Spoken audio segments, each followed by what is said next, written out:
when we first opened over 6 years ago, the first 3 years were nothing but steady increases for our business. And ever since the construction started on the ART project, and even after they completed the construction, we've been down 70% every year since.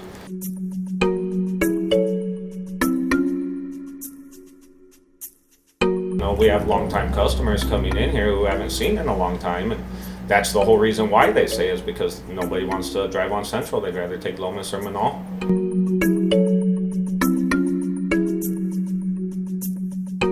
We understand their pain. We hope that once it's up and running, that Central is, bustling with activity again.